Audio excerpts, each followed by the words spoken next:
దేవుని నామానికి స్తుతి కలుగునుగాక.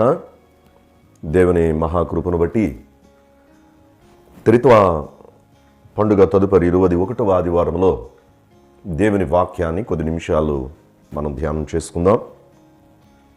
ఈ వాక్య భాగాలు పత్రిక పాఠ్యభాగముగా అపొస్తలుడైన పౌలు ఎఫెసీలకు రాసిన పత్రిక 6వ అధ్యాయం 10వ వచనం నుండి 17వ వచన భాగం, అలాగే సువార్త పాఠ్యభాగముగా పరిశుద్ధుడైన యోహాను రాసిన సువార్త 4వ అధ్యాయం 46వ వచనం నుండి 54వ వచన భాగాలు ఈరోజు మనం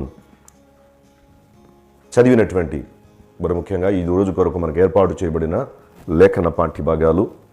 అందుండి ఈ దినమున దేవుని వాక్యాన్ని ధ్యానించడానికి పరిశుద్ధాత్మ దేవుని ఏర్పాటు ప్రకారంగా మనకు నియమించబడిన వాక్య భాగం అపొస్తలుడైన పౌలు ఎఫెసీయులకు రాసిన పత్రిక 6వ అధ్యాయం 13వ వచనాన్ని నేను ఒక పర్యాయం చదువుతున్నాను. అందుచేతను మీరు ఆపద్దినమందు వారిని ఎదిరించుటకును సమస్తము నెరవేర్చున్న వారై నిలువబడుటకును శక్తిమంతులగునట్లు దేవుడిచ్చు సర్వాంగ కవచమును ధరించుకొనుడి. దేవుడిచ్చు సర్వాంగ కవచమును ధరించుకొనుడి. ప్రార్థన చేసుకుందాం. పరిశుద్ధాత్ముడా, నీ గణనామానికి లెక్కలేని కృతజ్ఞతాస్తుతులు, స్తోత్రాలు, వందనాలు. త్రిత్వ పండుగ తరువాత 21వ ఆదివారంలో నీ వాక్యాన్ని ధ్యానించడానికి సిద్ధపడుతున్న నాపై, మాపై, మా అందరిపై నీ పరిశుద్ధాత్మను అగ్ని నాలుకల వల్ల దిగనిచ్చి మా ఆత్మలను సంధించండి. మా ఆత్మీయ పురుషుని బలపరచండి. అలాగే ప్రభువా, నా కొరకు, మా కొరకు మీరు సిలువలో కార్చిన రక్తాన్ని క్రయధనముగనిచ్చి సంపాదించిన నీ సంఘముతో, విశ్వాసులతో నీ వాక్యాన్ని ధ్యానిస్తూ ఉండగా నాపై, మాపై, మా అందరిపై నీ పరిశుద్ధాత్మను అగ్ని నాలుకల వలె దిగనిచ్చి దీనుడనైనా నన్ను మరుగుపరిచి నీ సిలువ చాటున మీరు బయలుపరుచుకోమని, నాతో మాతో మీరే మాట్లాడి మహిమ పొందుకోమని యేసు నామమున అడిగి వేడుకొనుచున్నాము తండ్రి, ఆమేన్. దేవుని నామానికి స్తుతి కలుగునుగాక. మరి దేవుని మహాకృపను బట్టి త్రిత్వ పండుగ తరువాత 21వ ఆదివారంలో పరిశుద్ధ లేఖన పాఠ్యభాగాలు 2 పాఠ్యభాగాలు మనం చదువుకున్నాం. అందులో మొదటి పాఠ్యభాగం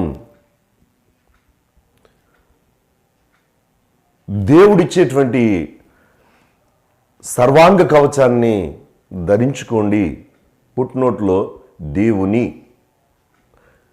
దేవుడు అనుగ్రహించిన దేవుని సర్వాంగ కవచాన్ని మనం ధరించుకోనండి అనే మాట ఈ పత్రిక పాఠ్యభాగంలో అవి ఏవేవి దేనికి వినియోగపడతాయో, కాపుదలిస్తాయో, ఎలాగూ వాటిని ధరించుకోవాలో చాలా సవివరంగా వాక్యంలో మనకి కనిపిస్తూ ఉంది. అలానే సువార్త పాఠ్యభాగాన్ని కూడా మనం గమనిస్తే ప్రభువారు కపెర్నహూములో ఉన్నటువంటి ప్రధాని కుమారుని స్వస్థపరిచిన అనుభవం, ఆయన గలిలయలో ఉన్న కానాకు అనగా మొదటిగా నీళ్లను ద్రాక్షరసంగా మార్చిన పెండ్లిలో జరిగిన ఒక అద్భుతానికి విశ్వాసులైన ప్రియుల శిష్యులను బట్టి ఈ మొదటి అద్భుత క్రియ జరిగిన స్థలానికి ఆయన మరలా రాగా అక్కడ ఈ సంభాషణ, ఈ పరిస్థితి అంతా జరిగింది. అప్పుడు ఆయన, నీ కుమారుడు బ్రతికాడు, స్వస్థపరచబడ్డాడు, నువ్వు వెళ్ళు అని చెబితే ఆయన బయలుదేరి వెళుతూ ఉండగా అటు నుంచి వారి సేవకులు అనగా ప్రధాని యొక్క సేవకులు వస్తూ ఇద్దరు మరుసటి రోజు కలుసుకున్నారు దారిలో. ఆ సమయమున నీ కుమారుడు బాగుపడ్డాడయ్యా వచ్చేయి అని పిలుచుకురావడానికి వస్తున్నామంటే ఏ టైంకి బాగుపడ్డాడు అంటే నిన్న 1 గంటకి అంటారు. అయితే దైవజనుడు నాతో ఈ మాట చెప్పిన గడి అదే అని దేవుని యందు విశ్వాసం ఉంచిన అనుభవం. ఇది ఈ 2 పాఠ్యభాగాల సారాంశం. ఈ 2 పాఠ్యభాగాల సారాంశాన్ని మనం ఒక్కసారి ఆలోచన చేశాం, దాని గురించి మాట్లాడుకున్నాం. ఈ అనుభవంలో ఈ రోజున ప్రధాని కుమారుడు కాపాడబడడానికి వ్యాధి నుండి అతనికి వ్యాధి సోకకుండగా కావలసిన కవచాన్ని అంటే జాగ్రత్తను లేక భద్రతను తీసుకోలేకపోయాడు. వచ్చిన వ్యాధి నుండి కూడా విడుదల పొందలేకపోయాడు. వ్యాధి సంక్రమించకుండగా కవచాన్ని కలిగి లేడు, అనగా భద్రత తీసుకోలేదు. వ్యాధి వచ్చిన తర్వాత బ్రతికించుకునే అవకాశం కూడా అతనికి లేదు. ప్రధాని కావచ్చు, తనకి సైనికులు సేవకులు చాలామంది ఉండొచ్చు. తన శరీరానికి, తన ప్రాణానికి, తన ఆస్తికి, తన ఇంటికి, తన బిడలకి కవచంగా అనేక మంది సైనికులతో కాపుదల పెట్టుకుని ఉండొచ్చు. కానీ శరీర సంబంధమైన వ్యాధికి ఇటువంటి కవచాన్ని కలిగి లేకపోయాడు. గనుకనే కుమారుని కోల్పోయే స్థితిలో దేవుని దగ్గరికి వచ్చి ప్రాధేయపడి అడిగితే మాట మాత్రముతో అతన్ని బాగు చేశాడు. అలాగే మనము పోరాడేది, పత్రిక పాఠ్యభాగంలో చెబుతున్న మాట, మనము పోరాడేది శరీరులతో కాదు, అలాగని శరీర సంబంధమైన యుద్ధం కాదు. ప్రస్తుతమైన అంధకార సంబంధమైన వ్యక్తులతో, ఆ అనుభవాలతో మనం పోరాడుతున్నాం. వీటికి చాలా ప్రాముఖ్యమైన కవచాలు కావాలి. ఆ కవచాలన్నిటికీ కారకుడు ఒకడే, అది ఇవ్వగలిగిన దేవుడు ఒకడే. ఆయనిచ్చే సర్వాంగ కవచాన్ని ధరించుకోండి. ఈరోజు కవచము అనే అంశాన్ని మనం చూస్తూ ఉండగా ప్రస్తుత వ్యాధి చాలా ప్రబలుతూ ఈ మధ్య సమాచార ప్రకారంగా మొట్టమొదటిగా కేరళలో వచ్చింది, పూర్తిగా నయమైంది. మరలా కొంత సమయం ఇచ్చి మరలా ఇప్పుడు అది ప్రారంభమైంది అదే ప్రాంతంలో. అలాగే వ్యాధిగ్రస్తులైన వారి జీవితంలో మరొకసారి అది వస్తుంది. ఈ వ్యాధిని పోగొట్టడానికి టీకా కానీ వ్యాక్సిన్ కానీ కనిపెట్టడానికి ఇంకా సమయం కుదరటంలే. ఇంకా ఈ వ్యాధికి సోకకుండా ఉండడానికి ప్రధానమైన కవచం ఒకటే చెబుతున్నారు వైద్యులు, శాస్త్రవేత్తలు, ప్రభుత్వం. మనం ఏ వ్యక్తికి ఫోన్ చేసినా రింగ్ టోన్లో వచ్చేది ఇదే మాట, నీ ముక్కును మూతిని మూసుకో, మాస్క్ ధరించుకో, వ్యాధి నుండి కాపాడుకో. ఈ అతి చిన్న పొరపాటు వల్ల అతిపెద్ద ప్రమాదాన్ని నీవు తెచ్చుకుంటున్నావని. అసలు ఇది మీ ఫోనుల్లో ఈ మాట వినేటప్పుడల్లా ఒకటి మాట జ్ఞాపకం చేసుకోండి. ఒకవేళ ఈ వైరస్ సోకితే పోయేది ప్రాణమే, నష్టపోయేది దేహమే అనుకోవచ్చు. భయంకరమైన పాపమనే వ్యాధిని మనకు సోకకుండా మనం కాపాడుకోవాలి. సాతాను, అపవాది అదేసే తంత్రాలు మన మీద ప్రయోగింపకుండగా, మనము దానికి బలైపోకుండా మనం కాపాడుకోవాలి. అంటే ఈ మాస్క్ గురించే మనం మాట్లాడితే అసలు ఈ కవచం ఈ ముక్కును నోరుని అది కాపాడుతుంది గనుక ఆ వైరస్ లోపలికి త్వరగా ప్రవేశించకుండా చాలా మటుకి ప్రాణాన్ని భద్రపరుచుకోవచ్చు. ఈరోజు పాపమనే భయంకరమైన మరణం, ఈ వ్యాధి సోకితే శరీరమే మరణిస్తుంది. కానీ పాపమనేది సోకితే శరీరము ఆత్మ మొత్తం వద్దు.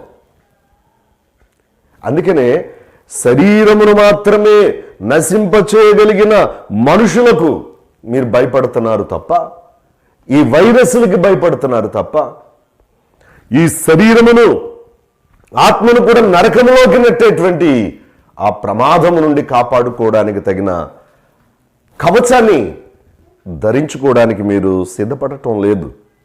ఇది ఒకవేళ కవచం అనగానే పూర్వం యుద్ధాలలో ఎక్కువగా వాడేవారు. ఎందుకంటే అప్పుడు ఈ ర్యాకెట్స్ లేకపోతే ఇలాంటి యుద్ధోపకరణాలు, ఆధునిక యుద్ధ పరిస్థితులు లేవు. అప్పుడు మనుషులు కలిసి పోరాడేటప్పుడు కవచాలు ధరించుకునేవారు. దావీదు బాలుడుగా ఉన్నప్పుడు గొలియాతును కొట్టడానికి యుద్ధానికి వెళ్ళేటప్పుడు అతడు ధరించుకున్న కవచం అతను మోయలేకపోయాడు. కవచం లేకుండా యుద్ధంలోకి ఎలాగెళ్తావంటే, నేను వెళ్తాను, నేను నమ్మిన నా దేవుడు గొప్పవాడని యుద్ధంలో దిగాడు. కవచం అంటే శత్రువు వేసే ఆ కత్తి, బాణము, వివిధ రకాలైన దెబ్బలకు మన శరీరాన్ని, మన ప్రాణాన్ని కాపాడడానికి ఇది మనకి చాలా కవచంగా ఉపయోగపడుతుంది. కానీ ఈ కవచం అనేది ఇప్పుడు హెల్మెట్ ప్రమాద పరిస్థితుల్లో మన శిరస్సును దెబ్బతినకుండా కాపాడుతుంది. సీట్ బెల్ట్ పెట్టుకోండి అంటున్నారు. ఎక్కడైనా నదుల్లో, సముద్రాల్లో ప్రయాణం చేసేటప్పుడు మనకి ఎయిర్ బ్యాగ్స్ ఇస్తున్నారు. ఫ్లైట్లో వెళ్ళేటప్పుడు కొన్ని కవచాలు ఇస్తున్నారు. వివిధ కవచాలు మనకి భద్రత కొరకు ఇవ్వబడతా ఉన్నాయి. ఆ కవచాలన్నిటి కొరకు నేను మాట్లాడటం లేదు. కానీ మనం చేసేది శరీర సంబంధమైన యుద్ధం కాదు. కానీ ఈ మాట మేము శరీర దారుణమై నడుచుకొనుచున్నను, శరీర ప్రకారముగా మేము యుద్ధము చేయము అని చెబుతున్నాడు అపొస్తలుడైన పౌలు కొరింథీయులకు రాసి ఉన్న సందర్భంలో. మరి ఈ రోజుల్లో మన ఆధ్యాత్మిక జీవితం చాలా క్లిష్టమైన పరిస్థితుల్లో ఉంది. దేవుని రాకడకు అతి చేరువుగా ఉంది. దేవుని రాకడ అతి దగ్గరగా ఉంది. చూస్తున్నటువంటి ఈ కాల పరిస్థితులు, వస్తున్నటువంటి వ్యాధులు, మనుషుల మధ్య ప్రేమలు, లోకములో భయంకరమైనటువంటి సంఘటనలు, ఇలా ఎన్ని ఆలోచించినా, ఏది చూచినా, ఏది మాట్లాడినా దేవుని రాకడ సమీపముగా ఉన్నది అనే మాట మనం చూస్తాం. అపొస్తలుడైన పౌలు కూడా రోమీలకు రాస్తూ చెబుతాడు, రాత్రి గడిచి పగలు చాలా సమీపముగా ఉన్నది గనక తేజ సంబంధమైన యుద్ధోపకరణాలు మనం ధరించుకుందామని దేవుని వాక్యం మనల్ని హెచ్చరిస్తూ ఉంది. ఈ రోజున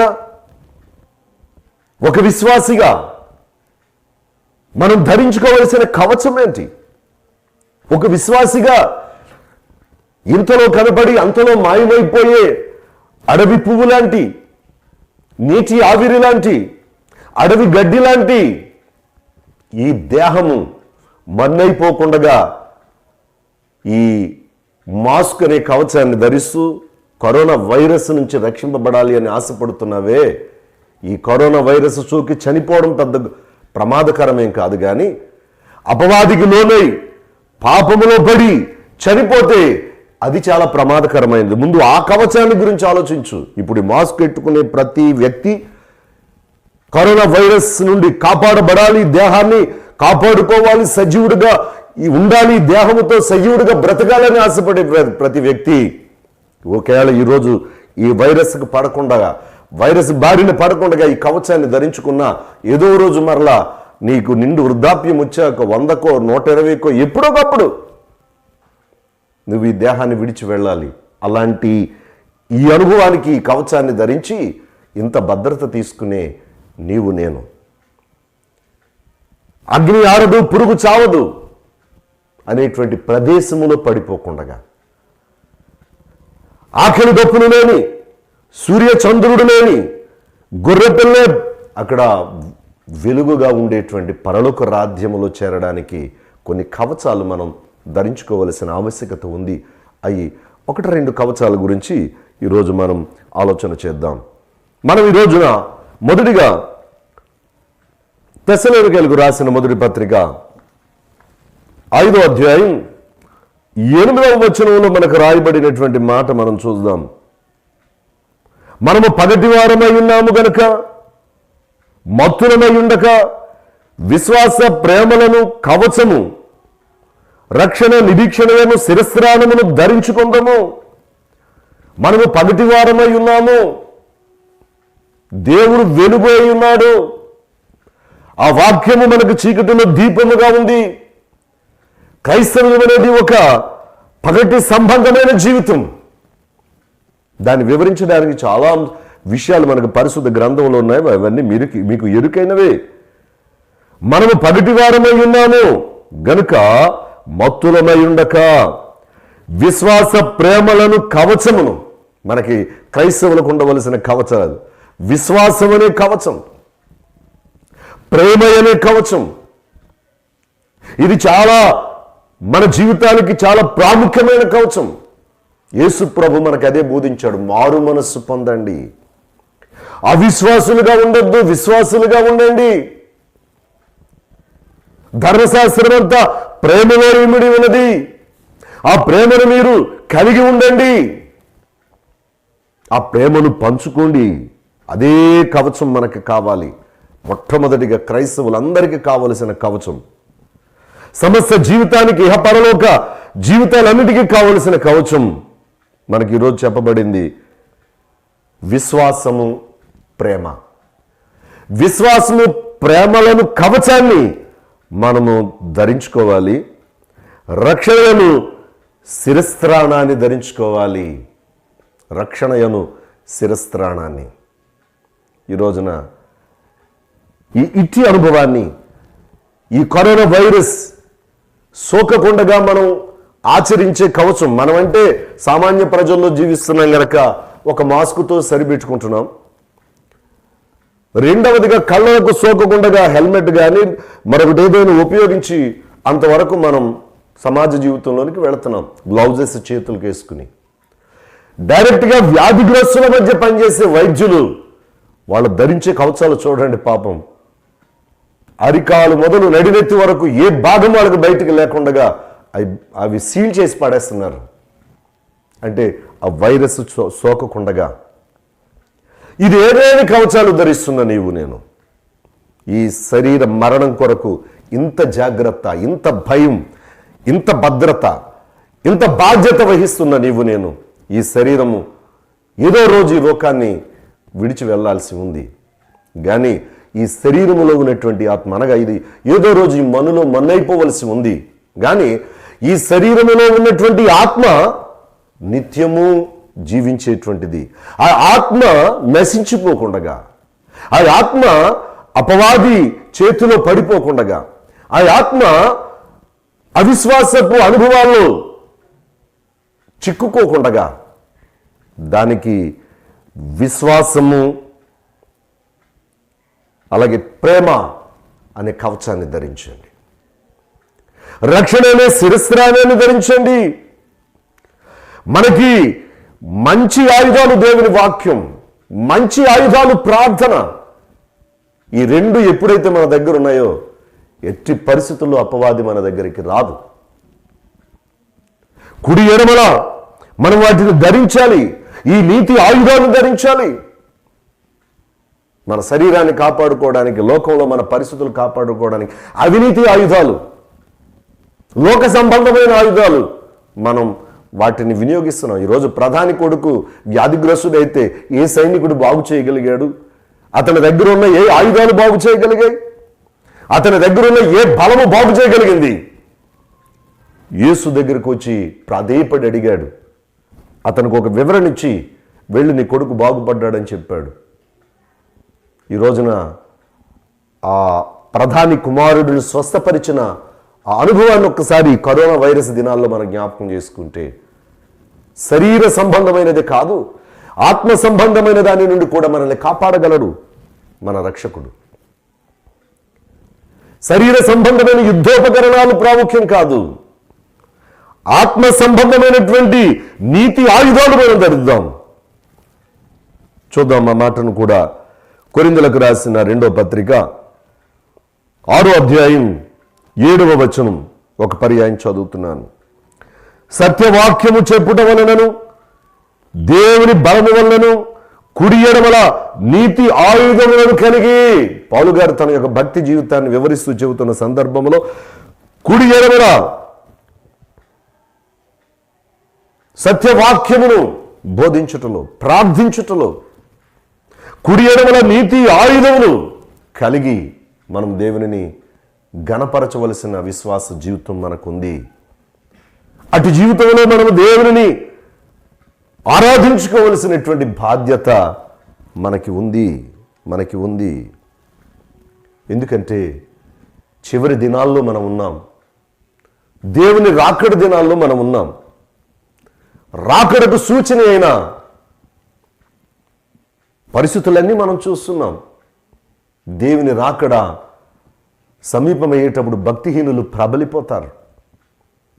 అక్కడక్కడ భూకంపాలు, అక్కడక్కడ వరదలు, అక్కడక్కడ మరణాలు, ఇలాగన్నీ చూస్తూ ఉంటే పట్టణాలు, దేశాలు భయంకరంగా ఖాళీ అయిపోతున్నాయి. విపరీతమైన మరణ సంఖ్య పెరిగిపోయింది. పరిశుద్ధ గ్రంథములో ఉన్న లేఖనాలన్నీ నెరవేరుతున్నాయి. నేను పరిశుద్ధ గ్రంథాన్ని అన్నిసార్లు చదివాను అని కాదు. ఆ చదివిన వాక్యములో దేవుని యొక్క ప్రవచనాలు నెరవేరుతున్నాయో లేదో ఒకసారి అంచనా వేసుకోవలసిన ఆవశ్యకత మనకు ఉంది. గమనించుకోవలసిన ఆవశ్యకత మనకుంది. దేవుని వాక్యము చదవడం కన్నా ధ్యానించడంలో అది గ్రహించుకోగలిగిన పరిస్థితి మనకి కనపడతా ఉంది. ఒక మాట రోమీయులకు రాసిన పత్రిక 13వ అధ్యాయం 12వ వచనాన్ని నేను ఒక పర్యాయం చదువుతున్నాను, చూడండి. రాత్రి చాలా గడిచి పగలు సమీపముగా ఉన్నది గనుక మనము అంధకార క్రియలను విసర్జించి తేజ సంబంధమైన యుద్ధోపకరణములను ధరించుకుందాము. రాత్రి చాలా గడిచి పగలు సమీపముగా ఉన్నది గనుక. రాత్రి చాలా అయిపోయింది. నీతి సూర్యుడు అనగా క్రీస్తు పునరుద్ధానం తర్వాత ఆరోహణమైన క్షణాల నుంచి ఈ రోజు వరకు చూస్తే రాత్రి చాలా అయిపోయింది. ఆ నీతి సూర్యుడు పరలోకానికి చేర్చబడ్డాడు. భూమి మీద ఆ నీతి సూర్యుని యొక్క కాంతి ఇంకా ప్రకాశింపలేదు. కానీ అదే నీతి సూర్యుడు తిరిగి రాకపోతున్నాడు. వెళ్ళేటప్పుడే చెప్పాడు, నేను తిరిగి మరలా వస్తాను.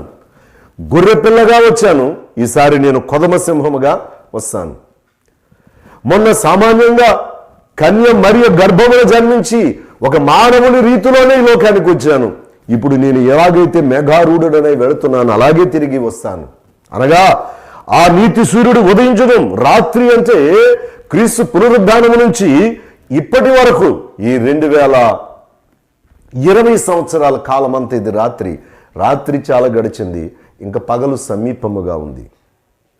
అనగా క్రీస్తు రాకడ సమీపంగా ఉంది. నీతి సూర్యుడు సమీపంగా ఉన్నాడు.